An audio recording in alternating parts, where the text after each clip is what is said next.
Salve.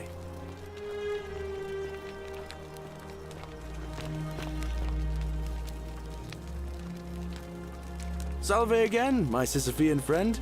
Now, what's on your mind?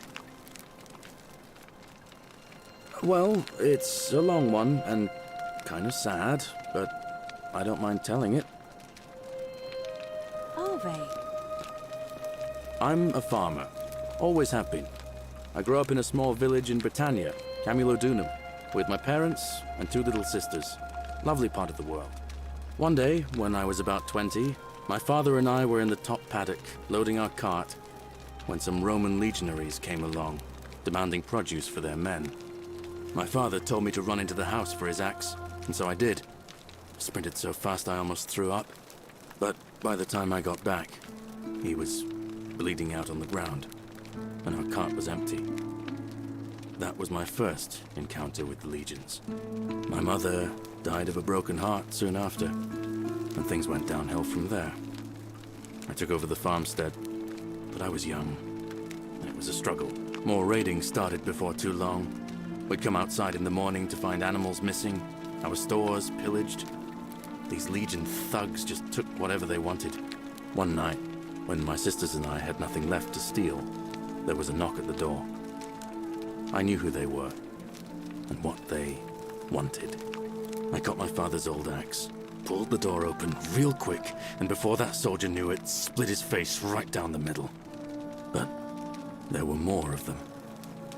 I never saw how many, because the next thing I knew, I was waking up with a mouth full of dirt and lungs full of smoke. My home was reduced to ash. My sisters, dead. And they left me alive to see what they'd done.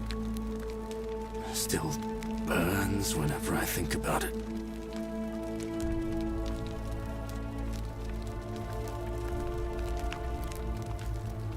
Yeah, well, I wasn't the only one this happened to. It wasn't long before Boudica led thousands of Britons in a rebellion against the Romans. Unfortunately, there were just too many of them. And those of us who survived, they enslaved. So, then I found myself being transported all the way to Rome to be sold to the highest bidder. I spent a few years working for my new master, learning the Romans' ways, Romanized my name and everything. Tried to escape a couple of times, but they always found me, and I'd just end up right back where I was. I'd probably still be there too, if it wasn't for the stampedes breaking out. You see, about 7 months ago, an enormous fire broke out in Rome. Everybody was running down toward the river, screaming and shouting. I'd never seen anything like it. Human beings acting like cattle. I got swept up with them somehow, and the rest is a blur. The next thing I knew, some stranger was dragging me out of a river. Stumbled across this place, and I started my life over again. That's what I thought too, for a while. But it seems the gods aren't done tormenting me yet. See, I finally had my own farm again, safe from the grasping hands of the Romans. Or so I thought. Until Sentius the Decurion demanded I hand over all my produce. It's for the good of us all, he says. Only he takes the best bits for himself, of course. He even told me if I refuse his demands, I'll break the golden rule. I'm not sure I believe him, but then, what if he's right? So, it turns out our dear old magistrate is no better than the Legion thugs who took everything from me. I'm right back where I began. But don't you worry, Nemesis is waiting, and he'll get his, one day. He'll get his. Forget I said that last part, will you? I get carried away sometimes. Thanks, friend. I knew I liked you. Anyway, that's enough of me rambling. Was there something else you wanted to talk about? Well, as much as I'd love to get out of here, the harvest's always more fruitful in another man's field, isn't it? But Scintilla, Sentius's daughter, went missing a few weeks back. Could be she found a way out. If anyone knows for sure, it'll be her sister, Sentia. But she'd never tell the likes of me. Oh, I don't give it much thought these days. I mean, everybody here's got their own view about what we need to do to survive. But I say, let's spend less time arguing about what it means to be good and just get on with it, you know? I can't see how I could vote for either candidate. I don't like Sentius much, but Malleolus is almost as bad. Even I could do a better job. Me, a farmer. And I've never given a speech or put on a toga in my life. All right, friend. Hope you find a way to break that cycle you're in.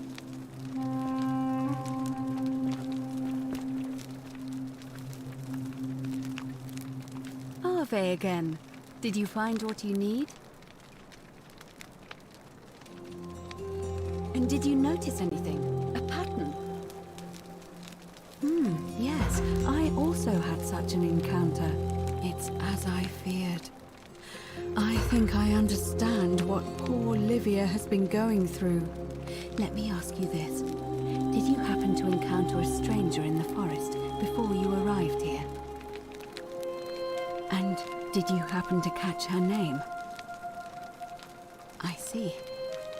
And was this Karen, by any chance, wearing a hood? Because I've seen her before. There's something I think you should see. I think you'd better follow me to the baths.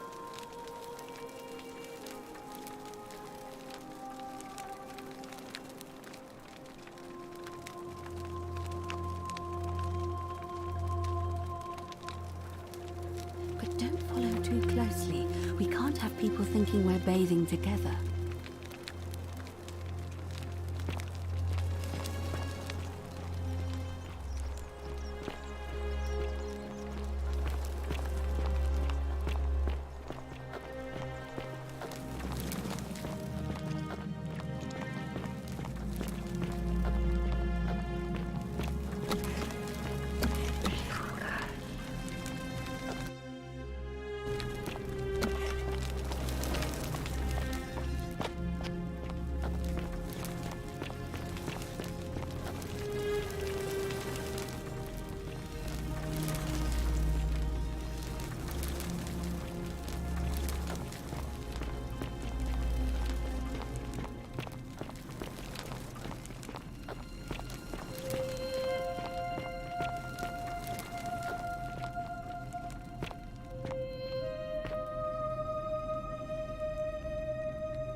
All right, you're here.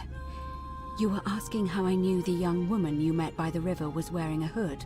Here, look down at the bottom of the baths. It's a little hard to make out in this light. If only we could see. Oh, what a marvelous lamp. But do you see it? Somebody waking up by a river in a forest to find a hooded figure with a coin. It's just as you described it, only your pronunciation is a little off. The name you heard wasn't Karen. It was C-H-A-R-O-N, as in Charon, the ferryman of the dead. Charon, who, in exchange for the right coin, helps the souls of the newly deceased cross the Styx, the river that separates the land of the living from the land of the dead. When I dragged you out of the river, I thought you were never gonna wake up. I checked your pockets for ID, but all I found was some loose change. Feels like I've spent my whole life in a dead-end job with an endless commute. Sorry if I sounded cagey, it's just that I don't always get the best reactions when I introduce myself. My name's Karen. There are a bunch of old stories about the gods punishing people by making them do the same futile task over and over. But on the bright side, at least you're not stuck in the underworld like they all were. I'm so sorry, my friend. I'm so sorry. I take it you know what this means. I'm afraid so. It's all starting to make sense. All these people whose last memory was running from the fires toward the river. It seems none of them escaped with their lives after all. Perhaps we should be grateful they don't remember their final moments. It also tells us that the Golden Rule is the work of Pluto, the god of the underworld, and why his epithet has always been Father of Riches. I know it's a lot to take in, and you look as if you have questions, so I'll try to answer them if I can.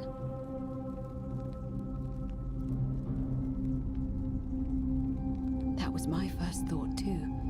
In the old stories, the underworld was where the souls of the deceased were taken. But it was also possible for the living to reach it without dying, if they were particularly fearless. So I'm afraid I don't know. Oh, I'm sorry. I keep forgetting you're not from here. If you were Roman, or even Greek, you would know these stories. Each of them is slightly different, whether the storyteller was Plato, Homer, Virgil, or Ovid.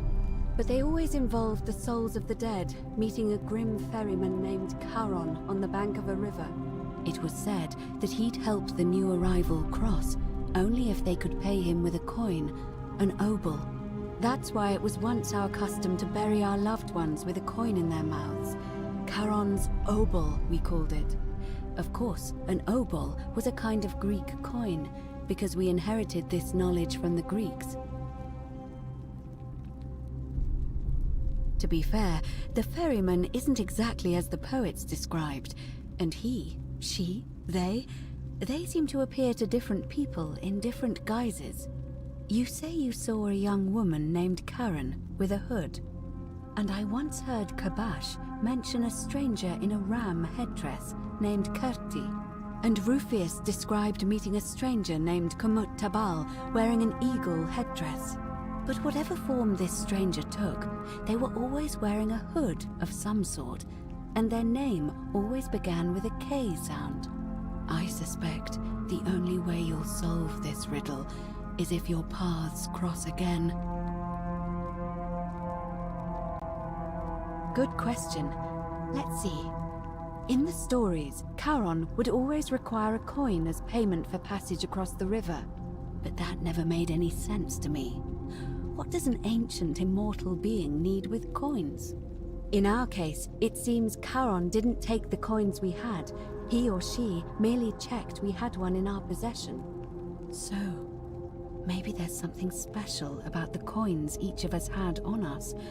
That might explain why we wound up here, but so many others did not.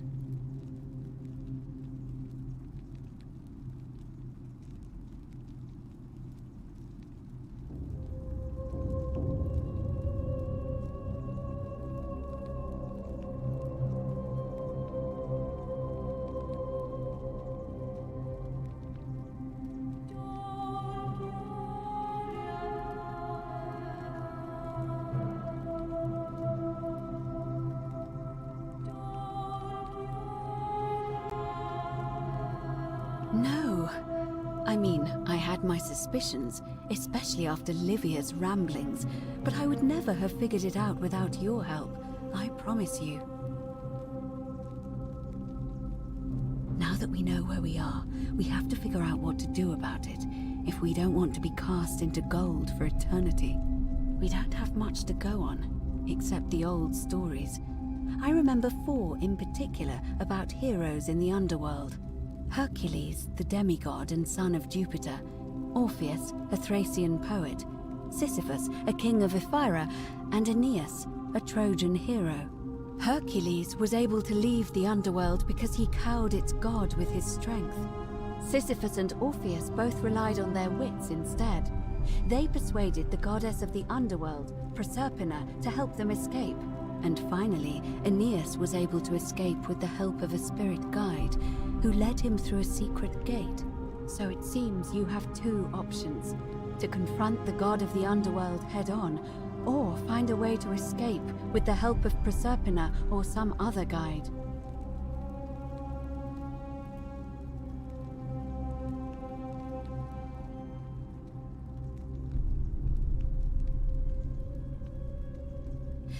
That option would be the boldest, but also the only way to learn the truth about the Golden Rule, and maybe even put an end to it.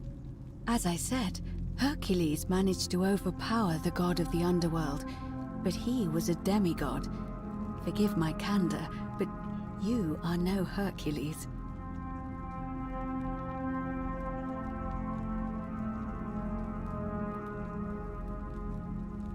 you telling me that you can?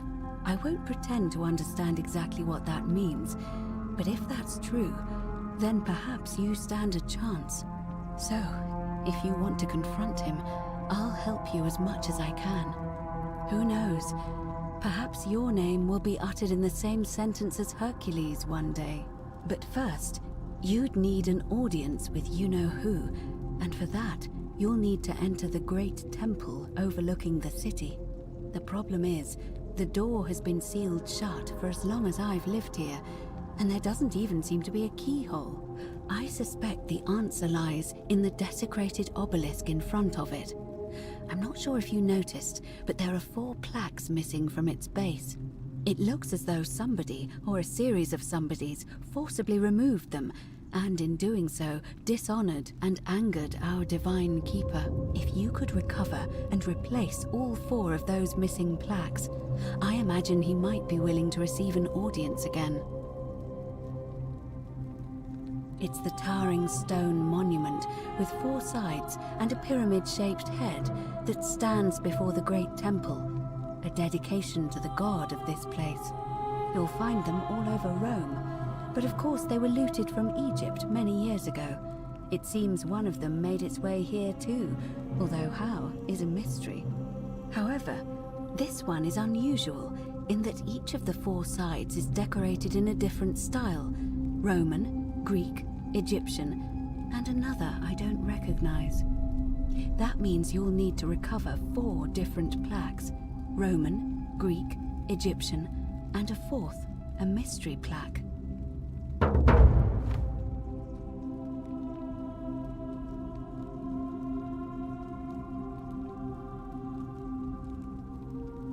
Good question.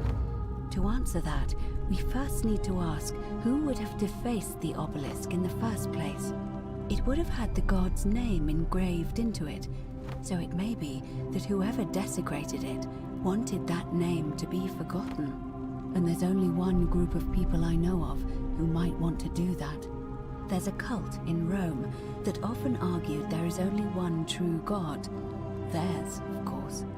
They've been known to start fires, as well as deface religious monuments whose existence challenged their beliefs.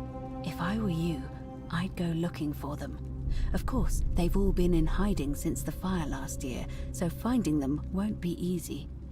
But I did hear a rumor they have a secret shrine somewhere in the city. Perhaps, if you could find that, you might be able to recover the Roman plaque.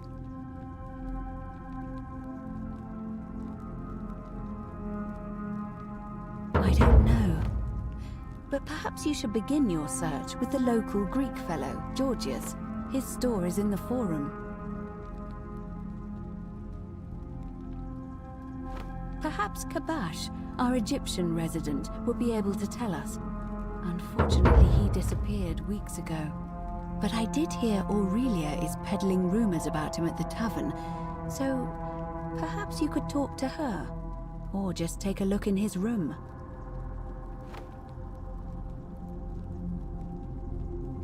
I'm afraid you're on your own with that one, but perhaps finding the other 3 will illuminate the way.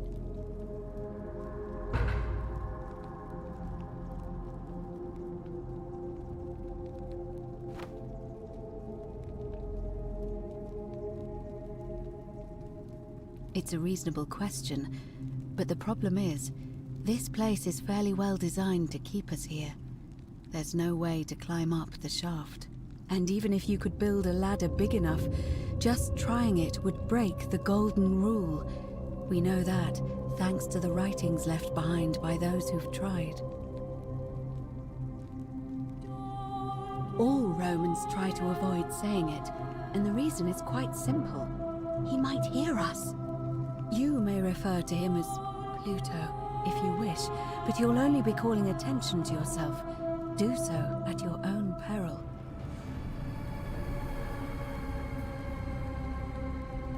Shh! Is everyone so blunt where you're from? Oh! That option would be the boldest, but also the only way to learn the truth about the Golden Rule, and maybe even put an end to it. As I said, Hercules managed to overpower the god of the underworld, but he was a demigod. Forgive my candor, but you are no Hercules.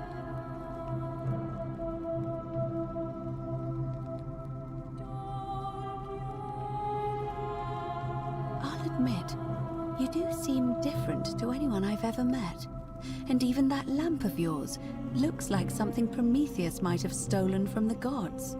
So, if you want to confront him, I'll help you as much as I can. Who knows? Perhaps your name will be uttered in the same sentence as Hercules one day. But first, you'd need an audience with you-know-who, and for that, you'll need to enter the great temple overlooking the city. The problem is, it looks as though if you... It's the... As I mentioned, both Orpheus and Sisyphus were said to have persuaded Proserpina to help them escape, and Aeneas was guided to the exit. The problem is, those are the stories of a poet, a self-aggrandizing king, and a brawler about their own heroic deeds, so they should be taken with a grain of salt. First, Proserpina. What we do know about her is, well, it's a grim tale. It's said the god of the underworld abducted and dragged her here against her will, forcing her into marriage.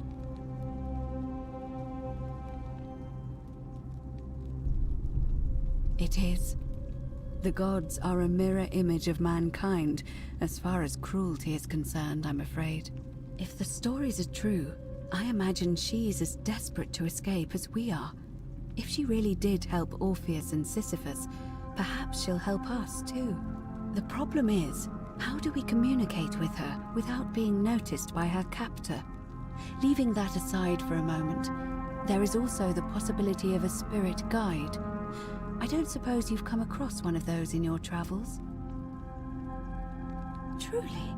And you're only bringing this up now? Then again, I suppose you were worried I'd think you were as mad as Naevia. Can you tell me more? Is it the same voice? What kinds of thing does it say? Fascinating. Perhaps she is a benevolent spirit. Or perhaps... Perhaps you're hearing the voice of Proserpina herself. If she has indeed been abducted, it would make sense for her to speak in cryptic whispers to avoid detection.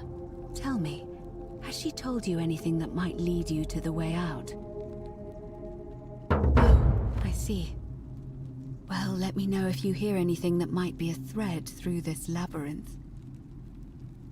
All right. I would suggest not discussing this with anyone. The best we can do for them is to let them remain oblivious for as long as possible. As for Livia, it seems she's been shouldering the weight of this terrible secret all this time. Perhaps it would comfort her to know she's not alone.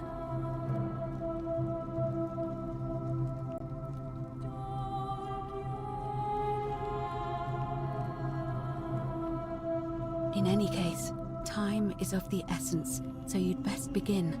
May Fortuna guide you. Although you may not need her with Proserpina on your side.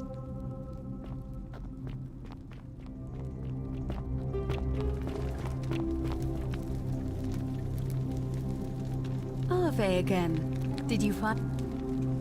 See you again.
gracious. How'd you do? Looking a bit troubled there.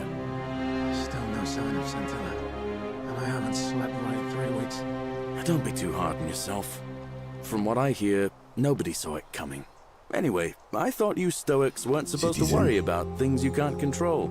Yeah, but Wow. I keep thinking. Isn't that a have big nothing long to say to something bow? I can Matter. What if she's out there somewhere suffering, waiting to be found? Sounds like you're torturing yourself. Leave that for the gods. Try to relax, get some rest. Tomorrow's a new day. I suppose you're right. Citizen, I have nothing to say to you, kaput madder.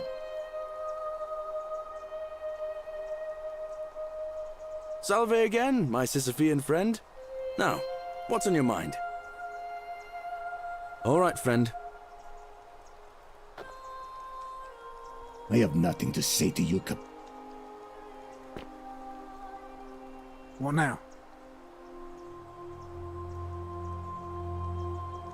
What business is that of yours? A lot of people have been looking for her. But it's been 3 weeks, and we've found nothing. What makes you think you can do better?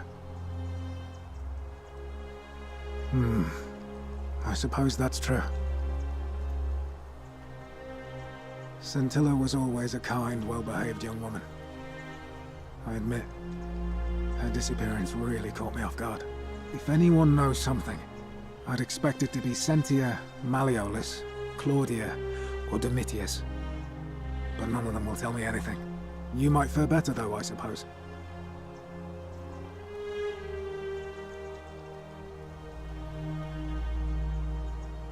Fine. All right. Please keep an eye out for anything that might lead us to Scintilla. Don't you just love springtime? I have nothing to say to you, kaput. Cerberus lifts his triple head and lets out his threefold braying.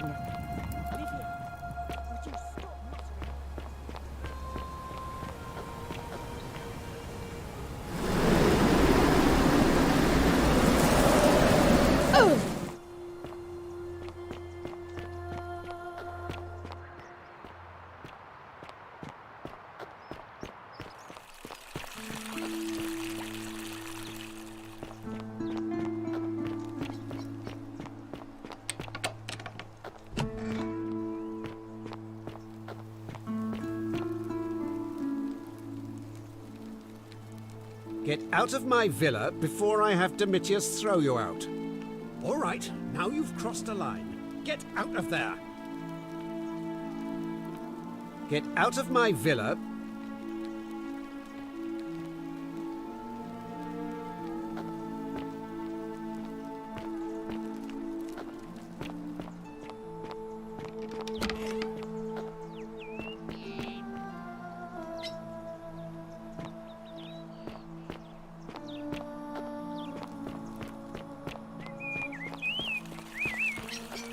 Ave. We're finally alone. I assume you already know who I am. May I know your name? We have? Wait, if I understand correctly, someone is about to break the golden rule, forcing me to create a portal in time to bring you here? I must have entrusted you with figuring out who the culprit is. Only I assume we failed, and you had to start over. Is that about right? If so, what happened?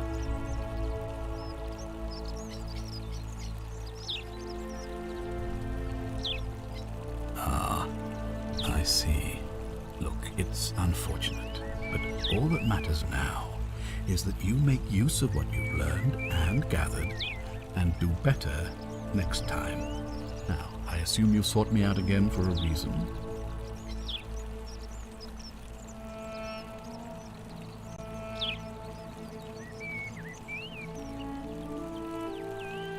You mean Duilius?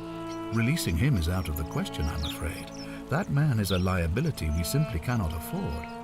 perhaps you're not aware he was caught multiple times, sneaking around in places he should not have been. Look, I can see where you're going with this. You think me cruel. I assure you that is not the case. You may not be aware of this, but it was not so long ago, during the Republic, the law of the 12 tables would have required that he be killed as soon as he was born, owing to his deformities. Here we see to it that he has food, water, and shelter, and most importantly, he is able to continue living. A privilege that would be taken away from all of us were he to be released and commit the crime of trespass.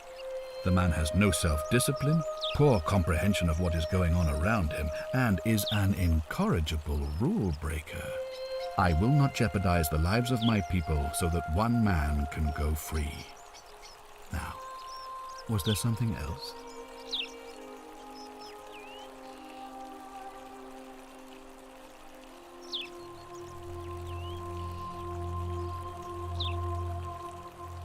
Sextus Sentius Imperiosus is my name, though magistrate is the proper way to address me.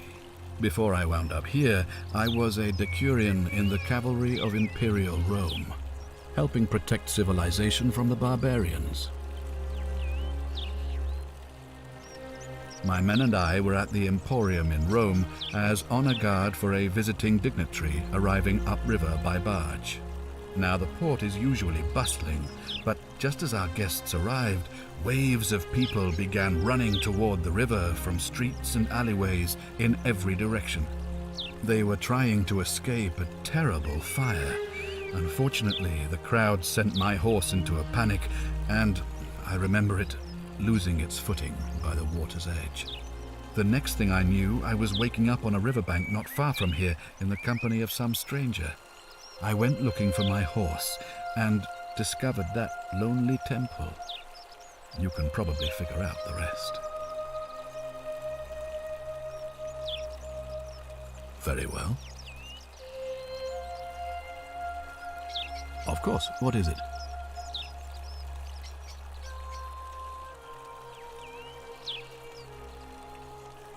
Why then did you say... it doesn't matter. It looks like you'll have to continue your Thank you. I'll be...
I hope you have a good reason.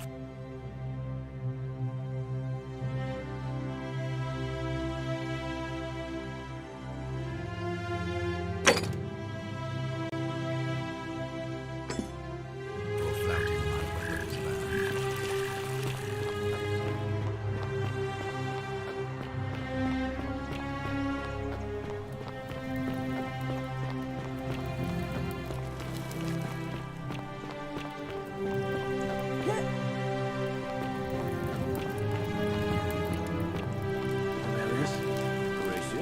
Just as the ocean accepts the rivers of all the world, so this place accepts all the souls.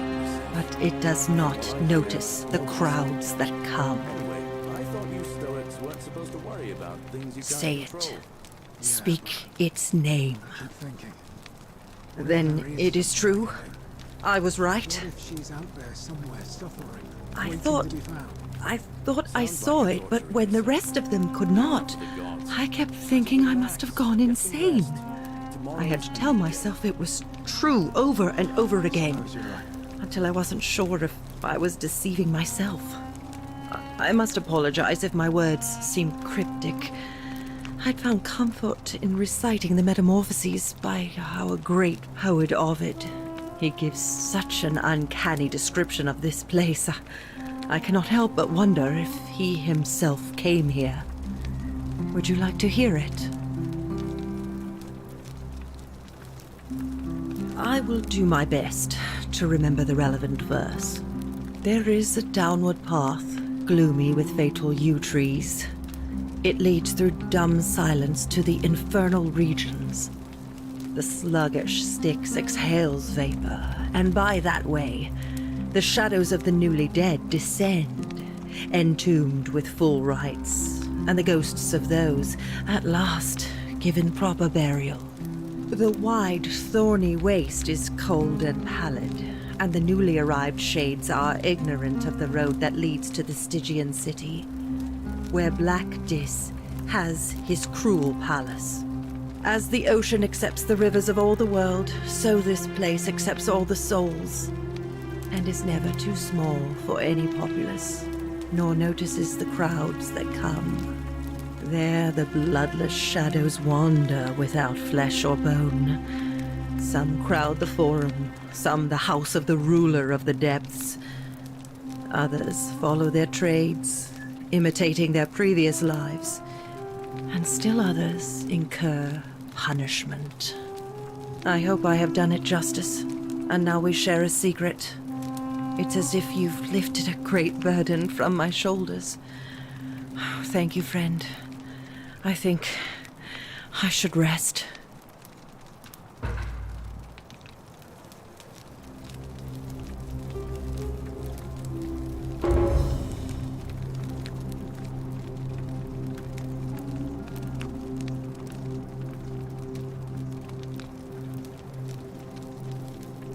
Friend. Salve. On your best behavior, I trust? Citizen, I have nothing to say to you, kaput murder.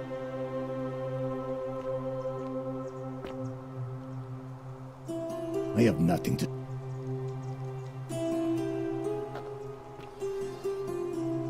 Hello there, friend. May I say, that is a glorious bow you're carrying. Do you mind if I ask where you acquired it? Citizen,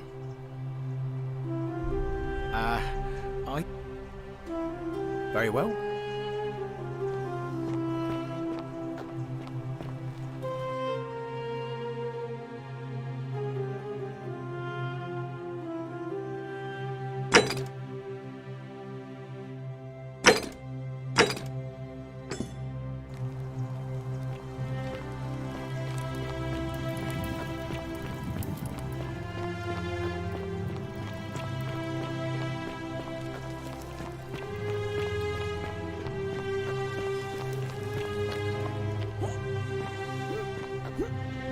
Greetings and salutations.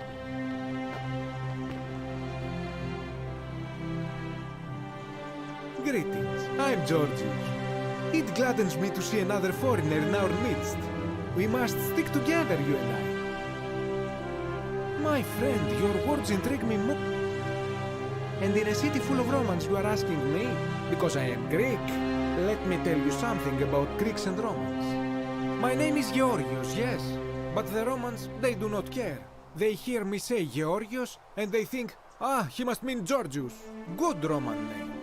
They do this all the time. They see us worshipping Zeus, they copy us, but call him Jupiter. They take Hades and call him Pluto, Persephone, Proserpina. I am flattered that they copy our ideas, but why must they change the names? Do they want credit for making it all up? Do they want to forget where it came from? At first, I pull my hair out. After a while, I give up, and I become Georgius the Roman.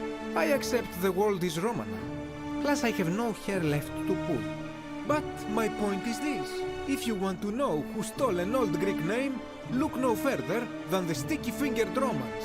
The plague you seek was pilfered from a collection of old Greek relics by none other than Dully. He cannot help it. Like a typical Roman, he likes shiny things, especially those that once belonged to my people. And besides, it makes him happy. So I say, let him keep it. I believe he still has it with him, in his cell, just opposite the Temple of Demeter. I hope that our paths cross again soon, my friend.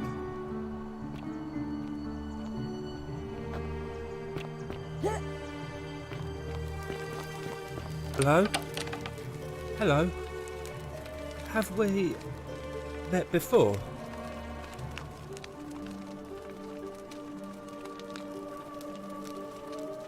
Do you like it? It's shiny, innit? It makes me happy just looking at it. But if I gave it to you, then I wouldn't have it anymore, and I'd be sad.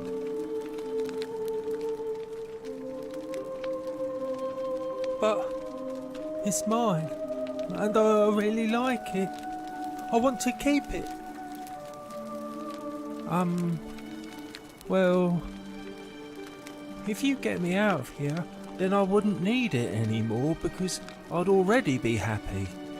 Then you could have it, and you'd be happy too. Like Galerius. He's nice. I like Galerius. He made me a doll and everything.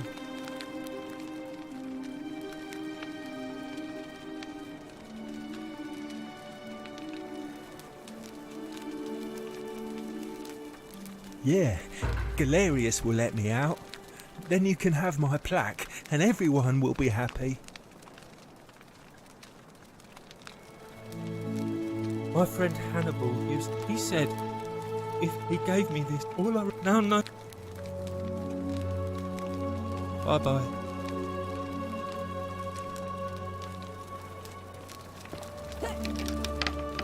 Hello. Bye-bye.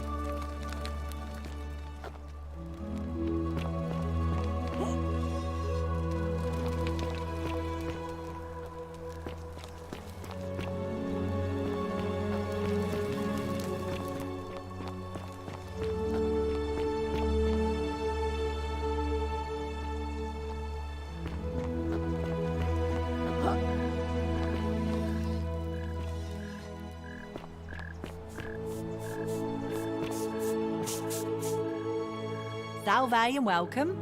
Need something?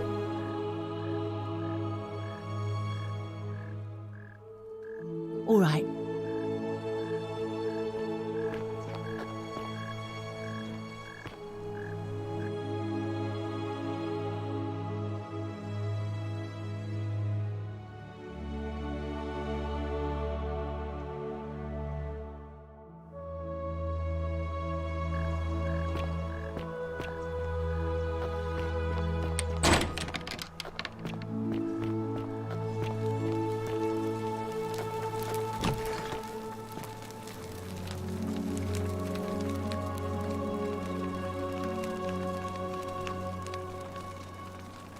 Oh, it's you.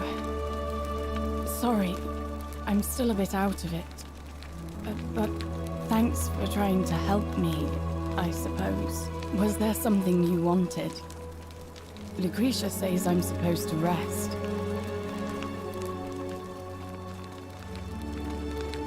As much as I'm grateful that you tried to help me, it's just not safe for me to talk about it. Please, no more questions.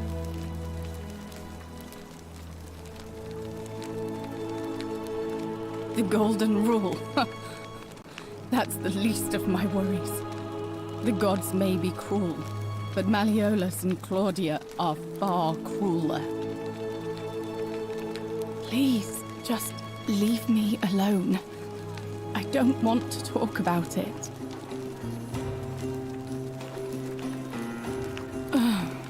Persistent as Nemesis, aren't you? I can tell you, but it's a long saga. I'd been here about a week when it dawned on me I'd be trapped here for the rest of my life. I could hardly breathe, and I knew I had to get out somehow. So when my new friend Aurelia offered me a secret way out, I would have done anything. And then I learned her asking price.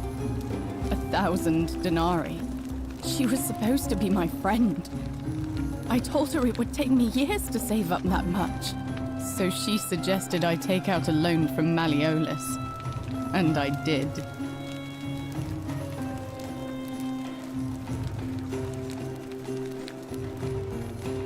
I had to sign an agreement, saying I'd work off the debt over 30 years. But I figured I'd be out of here so soon it wouldn't matter. I paid Aurelia, and she gave me her so-called way out. Do you want to know what it was? Hemlock.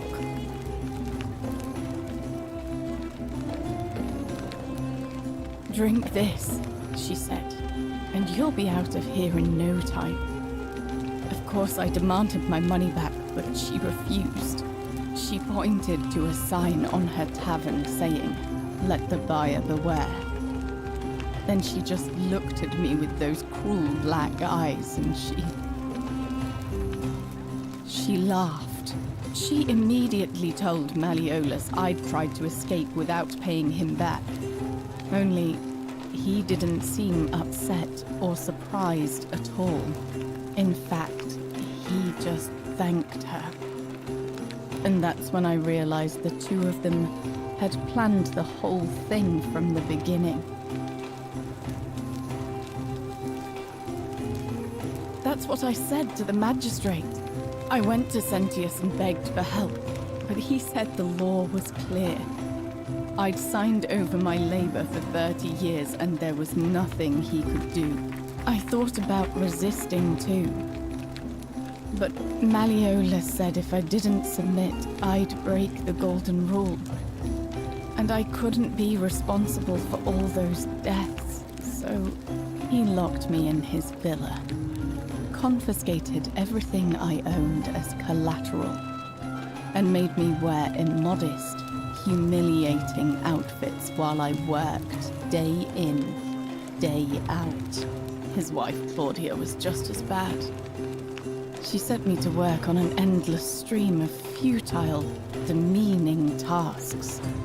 I'd be on my hands and knees, scrubbing the floor clean for hours, only for her to pour slop on it and hiss, "You missed a spot." Those two took everything from me. But they forgot to confiscate one thing. My hemlock.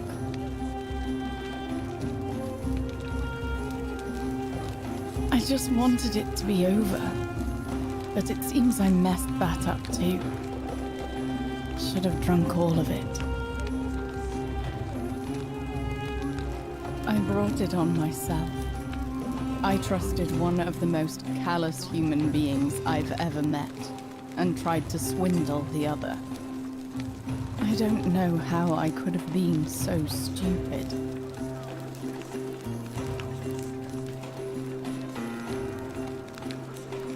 When I've recovered, I expect their thug Domitius will come for me. He'll escort me back to their villa, and I'll be right back where I started. Only this time, I won't be able to lull myself to sleep at night with the thought of a permanent solution. Honestly, it would have been better if the poison had been allowed to run its... The many shall suffer for the sins of the one.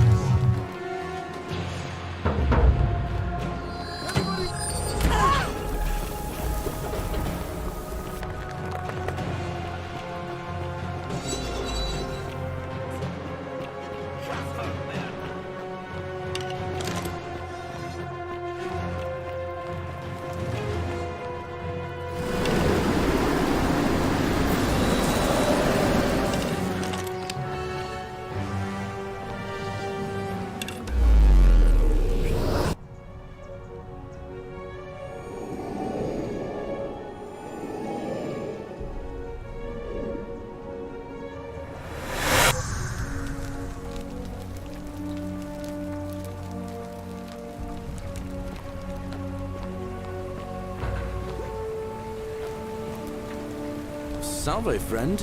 Mind telling me who you are and what you're doing with that bow on your back?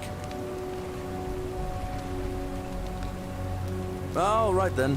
I'll get...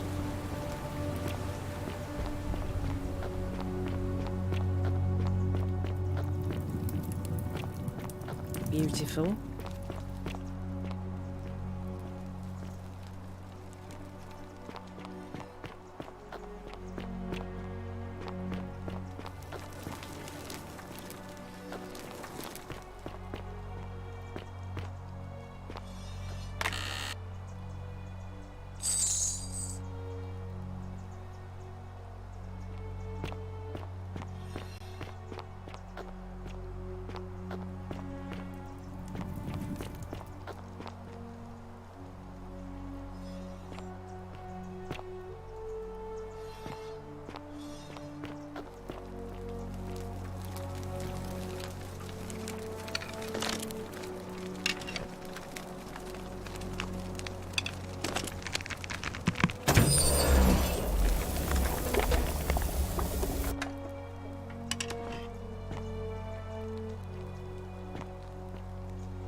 Help! You have to do something! A man arrived in the bar. You have to do something.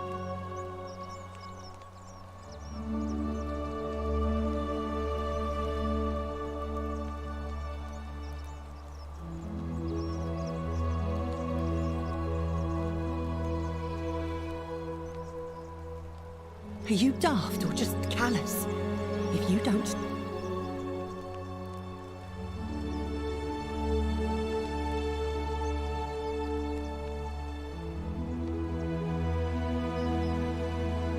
Thank you. I have to hop. What? Why? All right, fine. Come and find me in my bakery instead. Please be careful.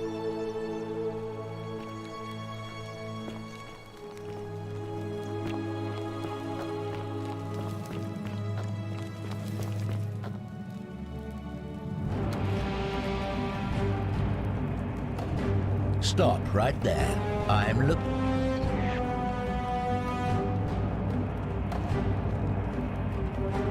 Thank you. For your service to the Empire, I'll let you live for now, but you'd best make sure our paths don't cross again.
The many shall suffer for the sins of the one.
Oh. Hi there. Gave me a bit of a fright. Thought I was in here alone. I'm Al. Well, here I am. I'm sorry, I didn't catch your name. Really? That's strange. I was just reading an old tablet I found here. Well, trying. My Latin is kinda rusty, but the last entry mentioned someone with the same name. It described an event about 2,000 years ago.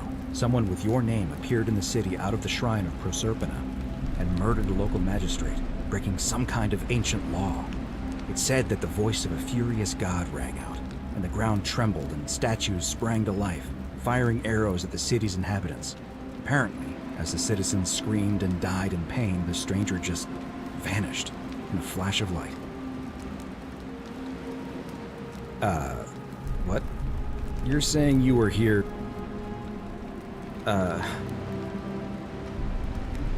let me see that. I've spent... This is... I'm not following.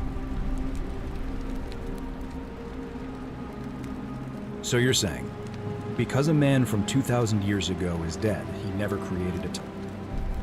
I guess. To let me... I can't see it. Seems like we're both gonna die here.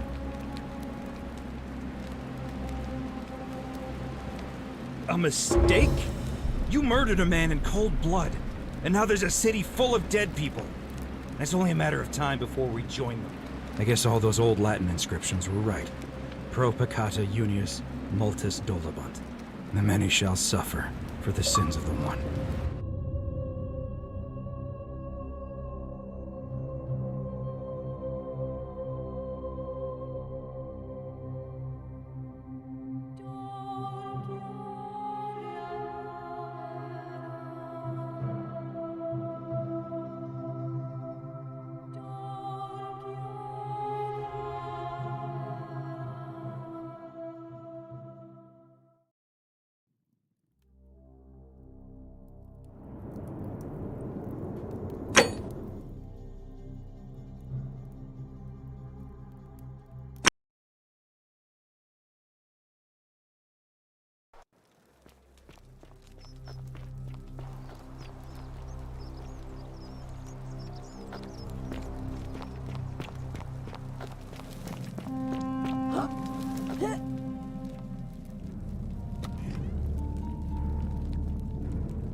Stop. Thank you for your service to...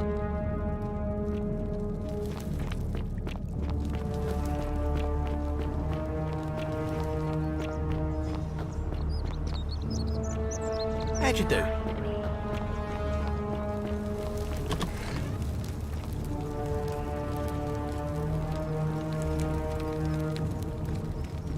What are you doing in here? She need... What? Quick, give it here. Yulia, you need to swallow this. Here, let me help you. Hopefully in a moment she... That was... A what? That you... And me in the meantime... That's a shame.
The many shall suffer for the sins of the one.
Oh.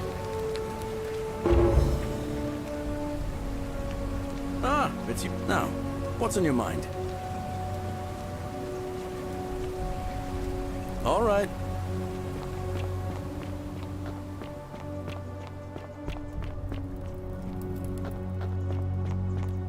You, Sisyphus, attack or pursue the stone.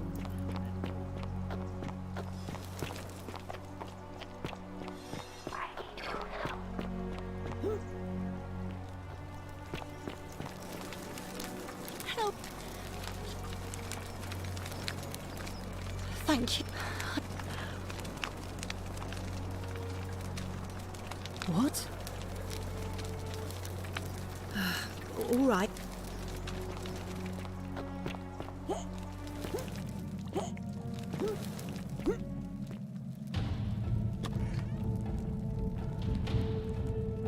Stop, right?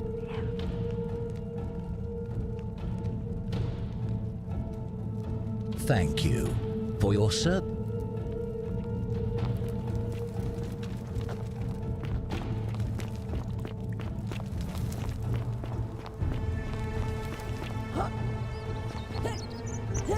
How'd you do?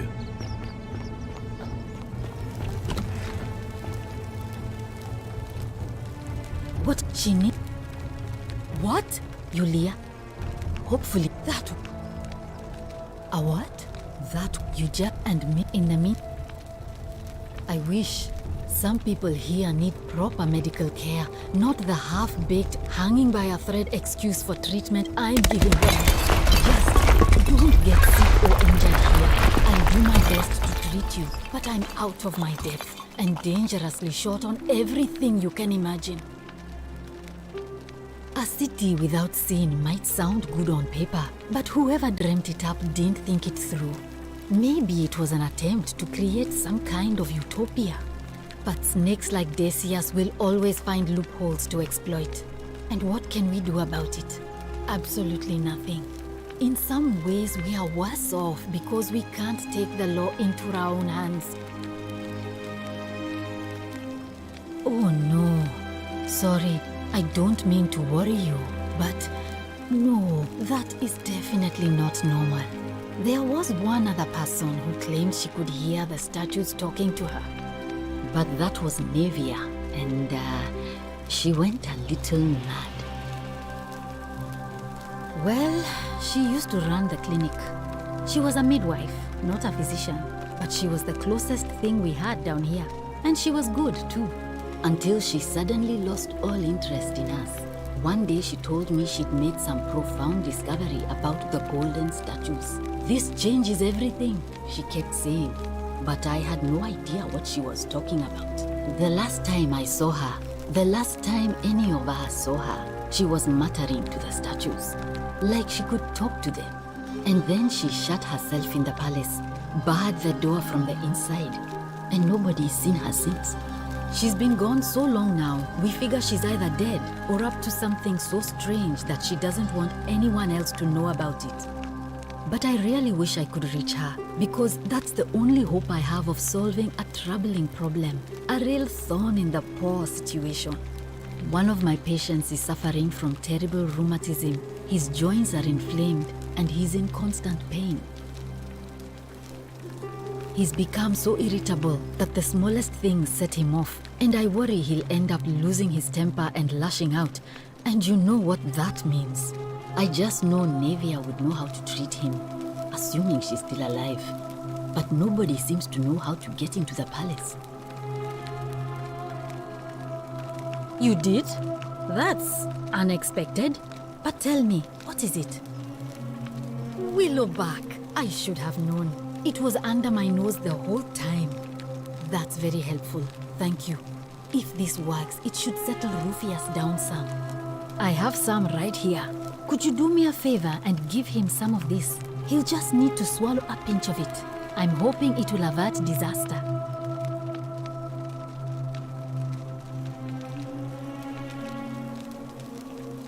Thank you. I'm really glad you arrived when you did. Sure. What do you want to know?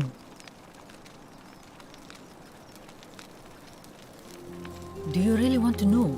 I mean, if somebody poisoned her, then surely they would have broken the golden rule, and so maybe it's best we don't discuss it. Gladly. That's a shame. Thanks again for saving Yulia's life. Apollo smiles upon you.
That's a shame. Thanks again for saving Yulia's life. Apollo smiles upon...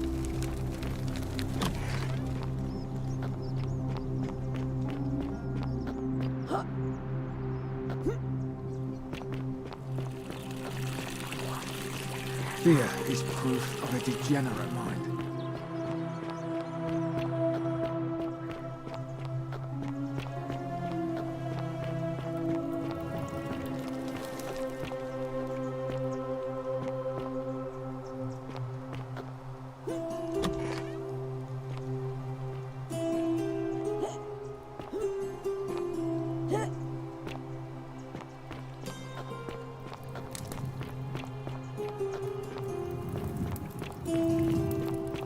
Cerberus lifts his triple head and lets out his threefold braying.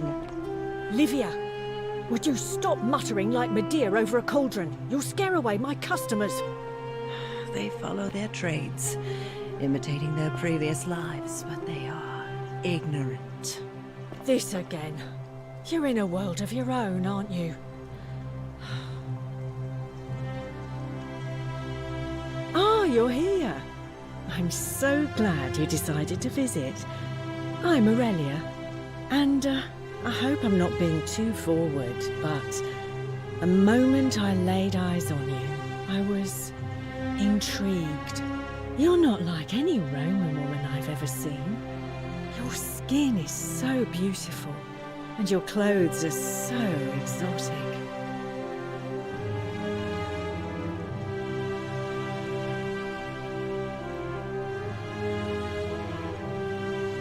What was that? Some kind of joke? If it was, it wasn't funny. I take back what I said. Suddenly, I don't find you so intriguing anymore. Let's just forget that ever happened, so we can at least do business. So, what brings you to my tavern? Not for a few weeks now. Last time I saw him, he was sitting at a table with Georgius, whispering about some job. I remember because they kept looking over their shoulders as if they didn't want anyone else to know. So, naturally, I hovered. The one word I kept hearing was vanishing, and then, the next day, Kabash just disappeared. Coincidence? I think not. I just try not to think about it. Drink helps with that. As the saying goes, to drink is human, so we drink. All right, see ya.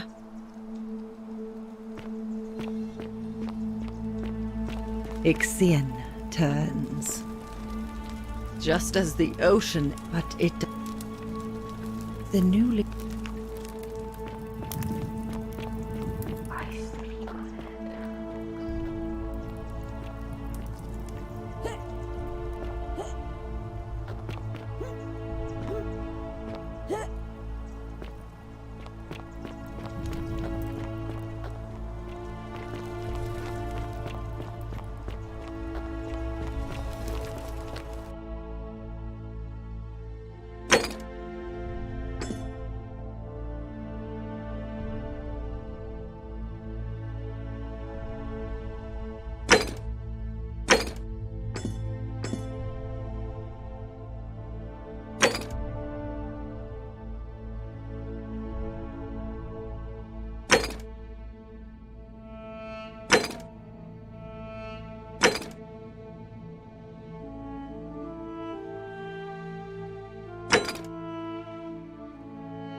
A fellow traveler from a faraway land. My friend, you... I knew this day would come. I do not wish to lie to you, my friend, but even discussing this matter is dangerous. Please, let us leave the live coals safely beneath the ash. Very well, but the magistrate would not look kindly upon this, so please keep it to yourself. For several months now, I have been sneaking out at night to worship the gods of my ancestors in the temple of Demeter. Each day, I leave offerings of food in the hope that we may have a bountiful harvest, and yet the next day when I return, the food is missing.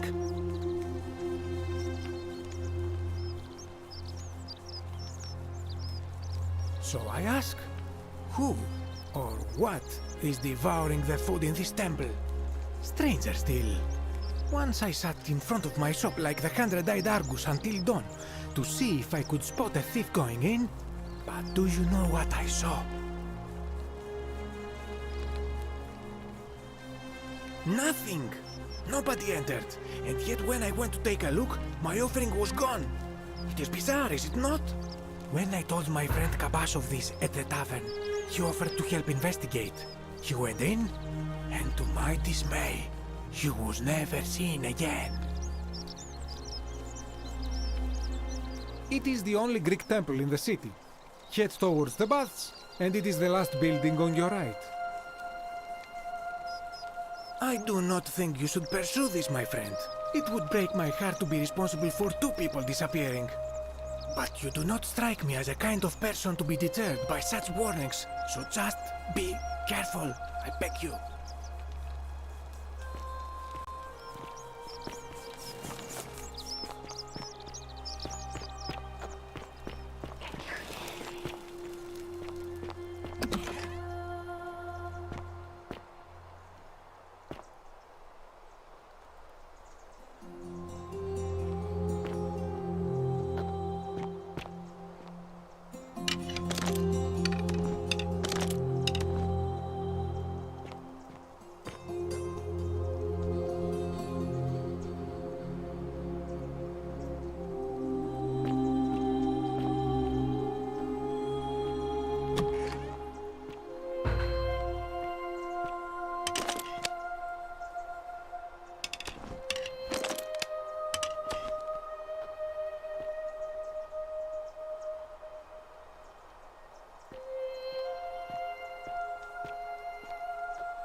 Ah, a visitor.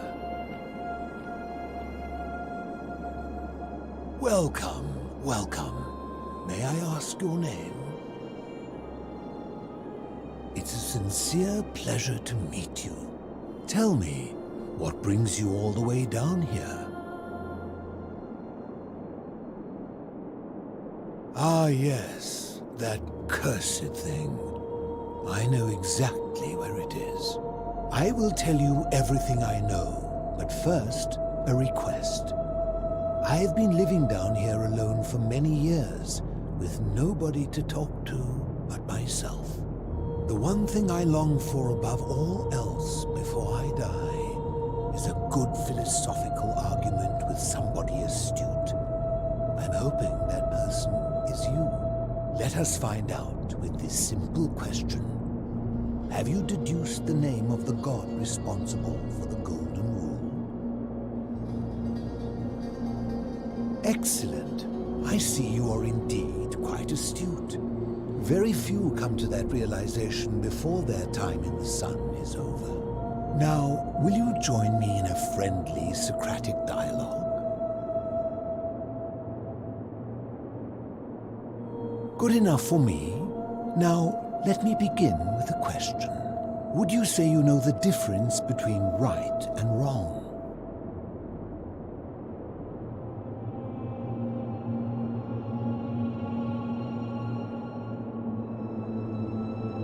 You are an overthinker too. We're the same then. It is probably why I became a philosopher. But if you struggle with right and wrong normally, then down here with the Golden Rule, surely your struggle can only have become more difficult. Well, that's reassuring. And the truth is, you're not alone. You see, out there in the world, being uncertain about right and wrong was acceptable, because our mistakes rarely had consequences. So we would tell lies and bend rules and turn a blind eye and rationalize, and yet still find a way to think of ourselves as good people. But under the Golden Rule, morality matters. The slightest wrongdoing could result in a mass execution. So to navigate this maze, we would have to be certain about the difference between right and wrong. Wouldn't you agree?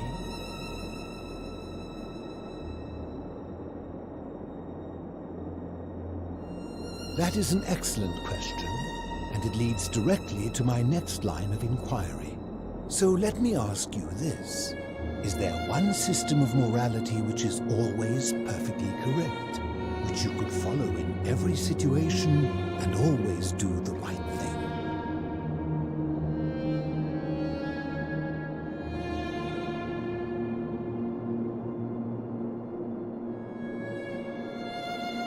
Are you sure? Or is it possible that humans simply haven't figured out the right system yet?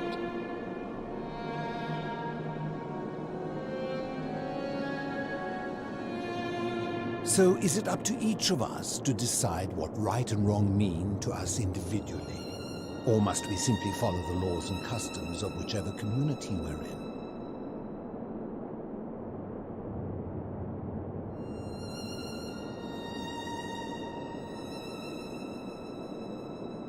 So if a man feels that stoning to death his unfaithful wife is right, then is it right? I agree, but why? Didn't you just say right and wrong depends on the individual?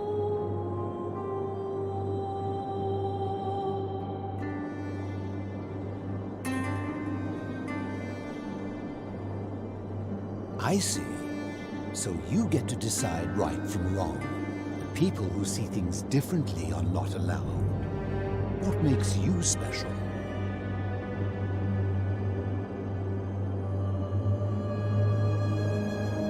Empathy, the emotion? Let me ask you this. Imagine you were forced to choose between the death of your beloved spouse and the death of two innocent strangers. Knowing there will be no legal consequences, who would you mark for death? Of course, everyone would. our empathy, like a siren song calling us away from our true path, would lure us toward the greater evil? Can such a beguiling thing be a reliable cornerstone for anything, let alone the perfect moral code?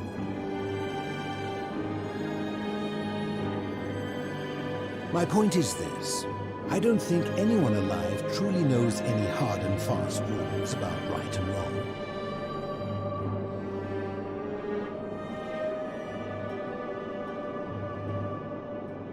Surely you would agree there are circumstances where an exception may be made, such as where it is necessary for self-defense or to prevent a greater evil.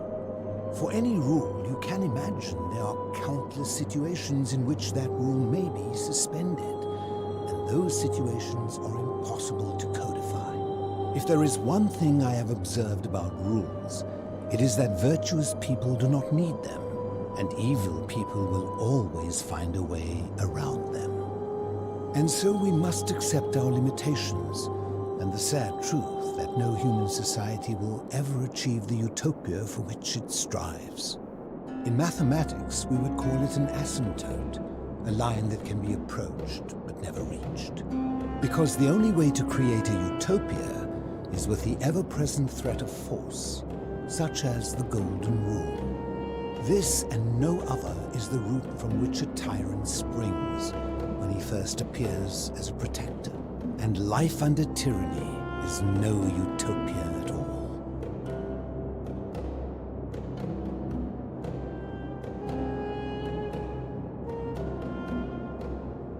I'm glad to hear that. In any case, thank you for humoring an old man.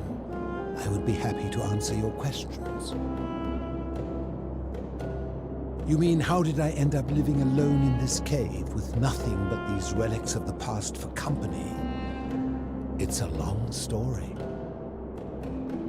I was a quarrelsome young man. At 19, I left Corinth for Rome to study rhetoric at one of her finest academies, so I could argue more forcefully. Back then, I used to enjoy verbally sparring with everyone I could, and I was good. One night I found myself in a tavern, in an argument with a drunk mercenary. It became heated, he drew a gladius, and I won the argument, but lost my life. I woke up on the banks of the Styx at a campfire opposite Karen. Of course, I tried to persuade her to let me return, but even with all my skill, I failed. I settled in, made friends, and learned what I could, quickly realizing our little community faced certain death under the Golden Rule. So I began looking for a place to hide underground. Fortunately, I found this place waiting for me. You see, I was not the first to take refuge here. I returned to my friends above, persuaded them to join me, and 12 of us descended for the last time to live out our days hidden from Hades' tyranny.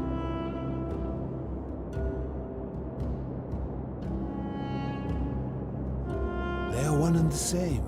The Romans call him Pluto, but long before that, my people called him Hades. My generation was wiped out, turned to gold, many years ago. My friends and I were able to avoid the same fate by hiding down here.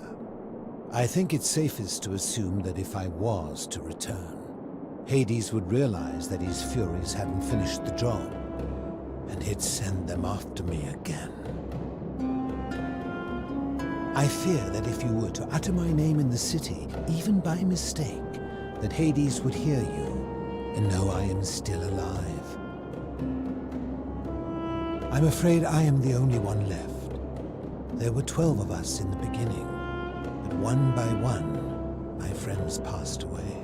Some from malnutrition, others from madness and despair. It has been lonely. Before my unexpected visit from Kabash some weeks ago, I'd not seen another person in many, many years. Living in darkness is not without its challenges. The first challenge is diet. Fortunately, I found that eating fresh fish provides most of the nutrients I need. And sometimes, when there are Greek people living up above, I surface at night and salvage the offerings they've left in the temple of Demeter. The greater challenge is the isolation, so I like to imagine arguments, where I argue both sides. But, like so many things in life, arguments are better with a partner. As you wish. Ha! If I did, would I be living like this?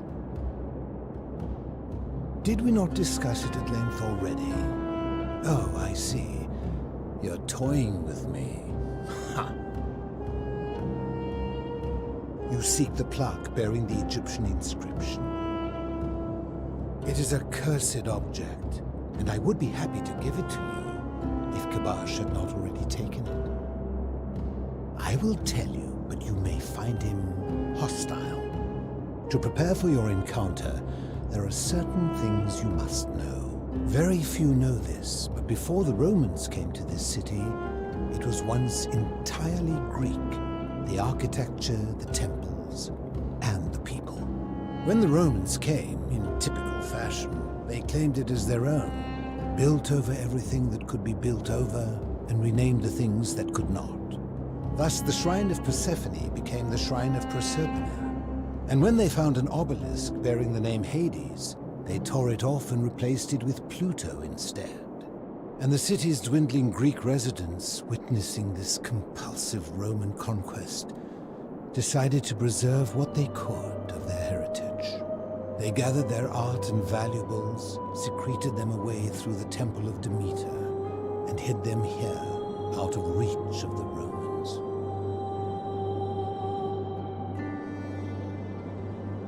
However, there was one thing that always seemed out of place to me, and it is the very thing you seek. An even older plaque bearing an Egyptian inscription.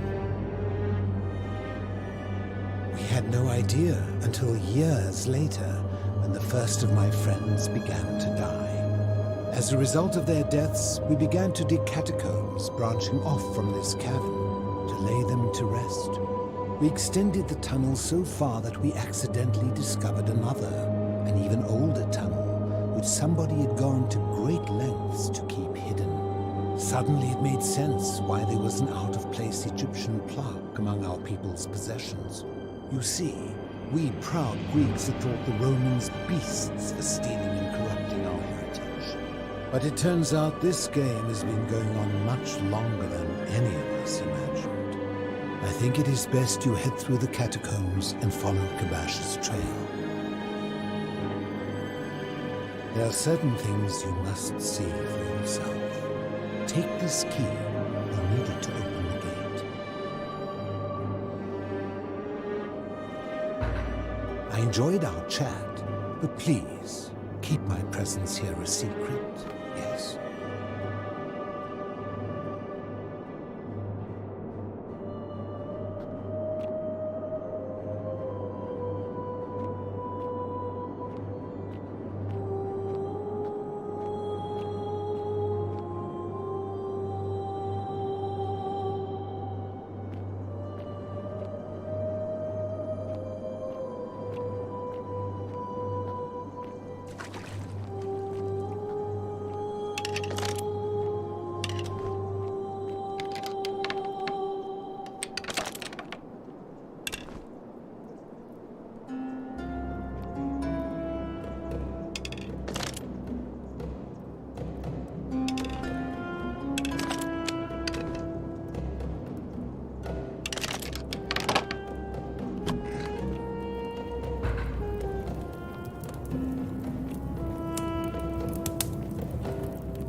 Stop!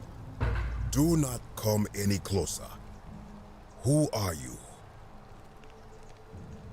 I am Kabash. And let me guess, another Greek or Roman come to loot and plunder the resting place of my ancestors,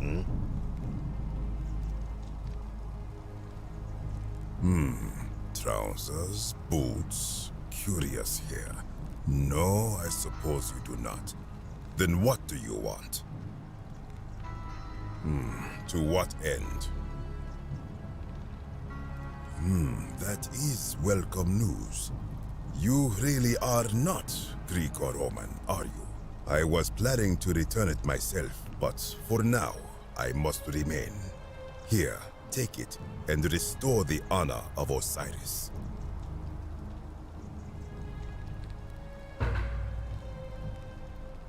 Now, as for the other plaque. Indeed, I have it right here. I stumbled across a collection of dusty curiosities while searching for a place to hide from the hungry children of Amit, and there it was. You may not. In fact, I am about to destroy it.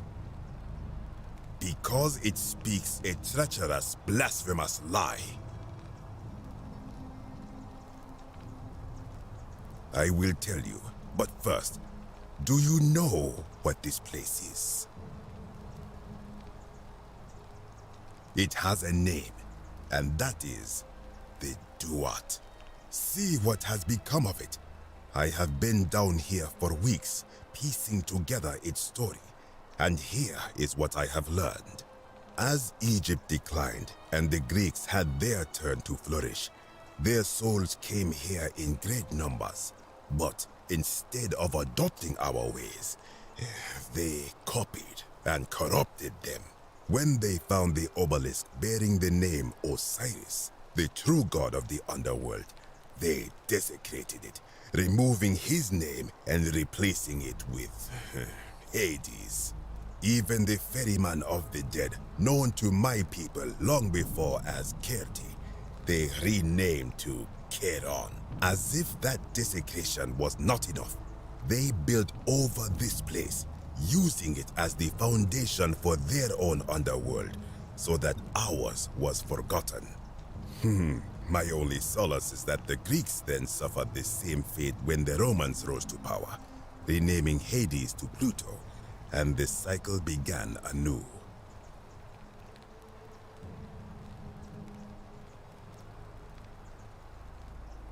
It is inscribed with a script I do not recognize, but it is ancient, almost as if it is older than the plaque bearing Osiris's name.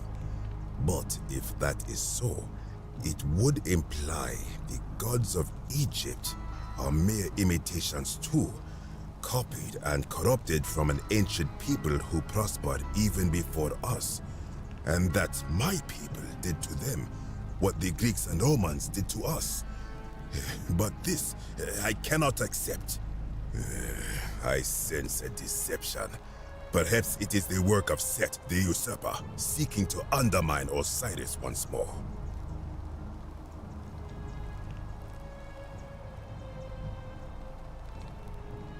You will never know. This work of sacrilege must be destroyed, thrown into the black abyss below in Osiris's name.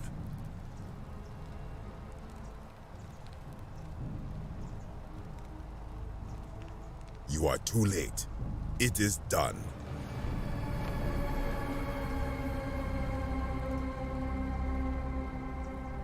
You would plunge into the depths of the Duat with no way back up. Madness.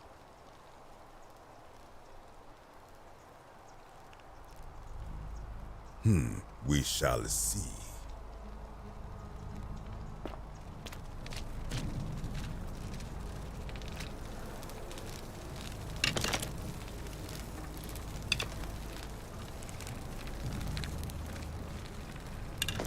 You are still here.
When I told you that you would not find a way back up, that was not a prediction. That was a promise. You will die here.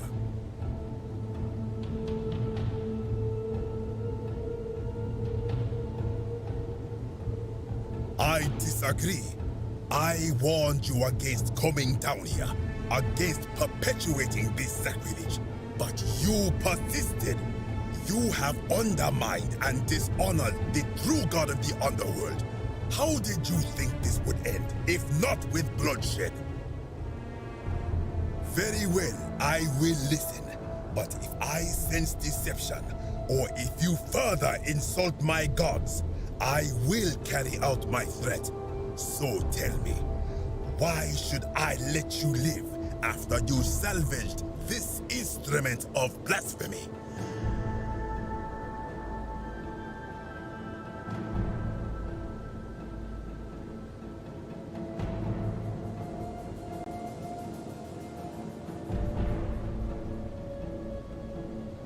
Why? To what end?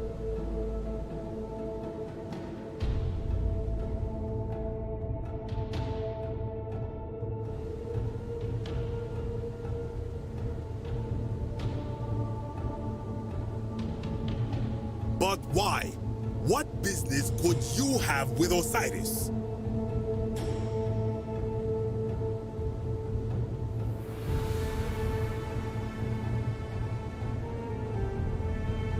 Blasphemous fool! You have sealed your own fate.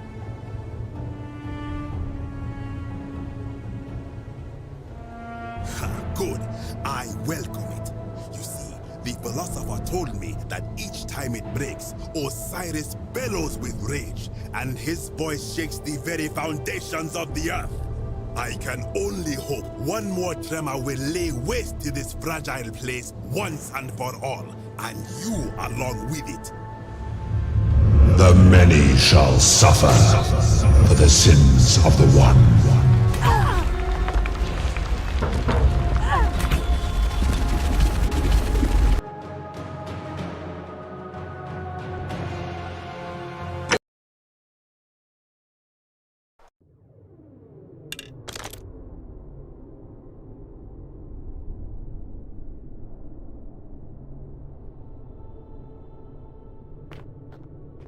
When I told that you very why?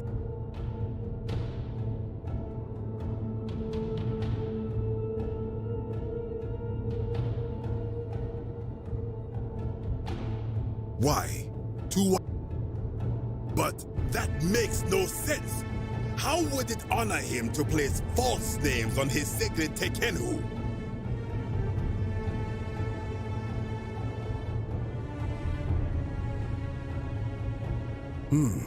Now that I think about it, my people would sometimes call Osiris the god of many names. Perhaps it is so. But the underworld of my people is so different to this one, and so unlike the way it was described by our priests. Many of my ancestors endured great hardship to live good lives so that we may descend to the Duat in death and be judged accordingly.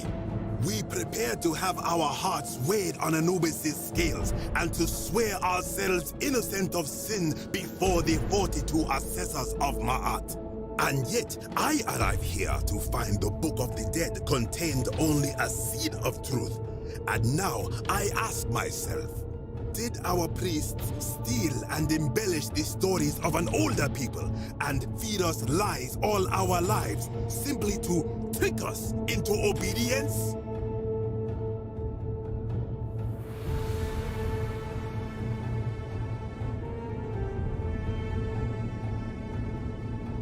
Blasphemer! You have sealed your own fate.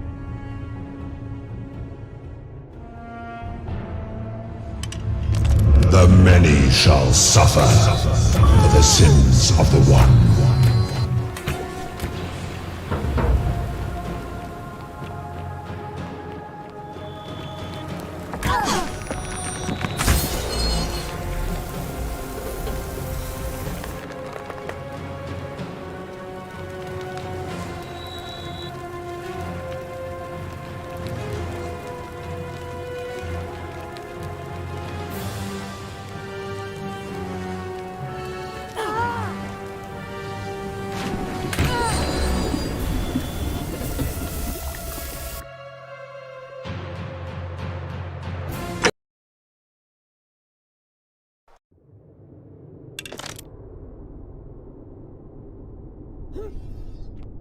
When that you... I...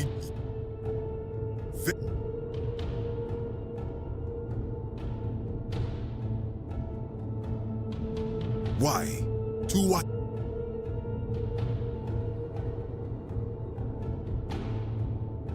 But that makes no... But we and yet did... I am not sure I follow. Speak plainly.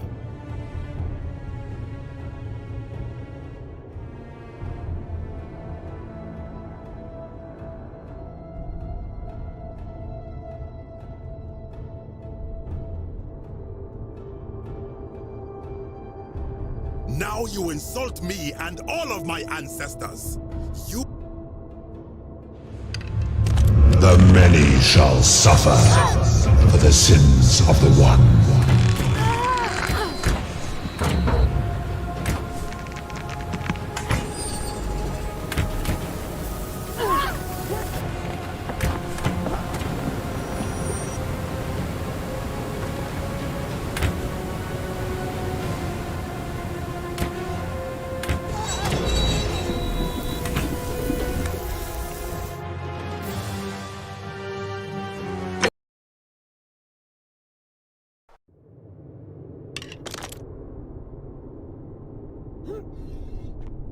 When I... that you... I... Very... Why?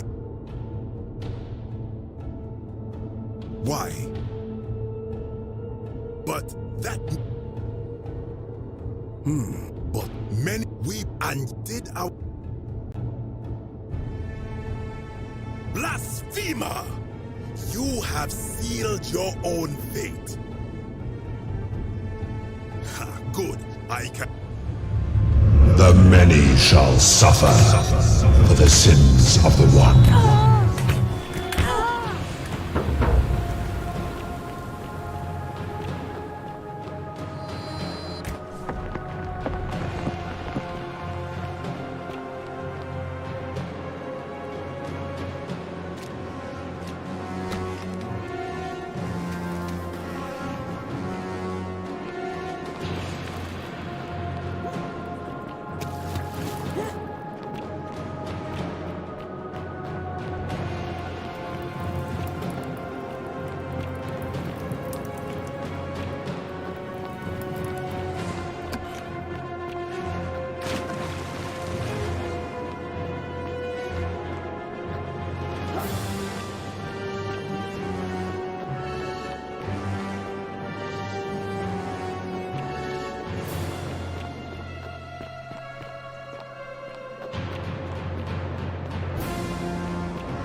When I... that you...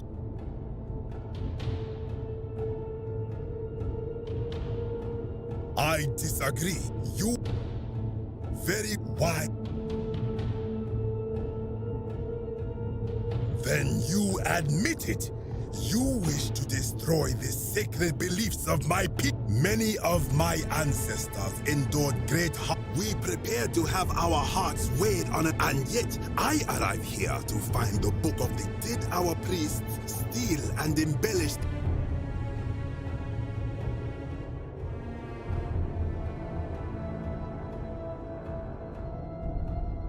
I am not sure I follow. Speak plainly.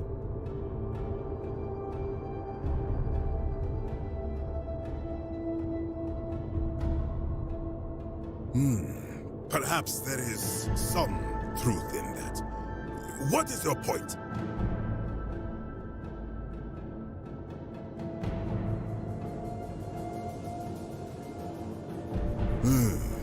You are persuasive. Very well. I will let you live, and you may do what you will with that plaque. I will remain here for a while, and attempt to learn what I can about the foundations of my people's beliefs. Go.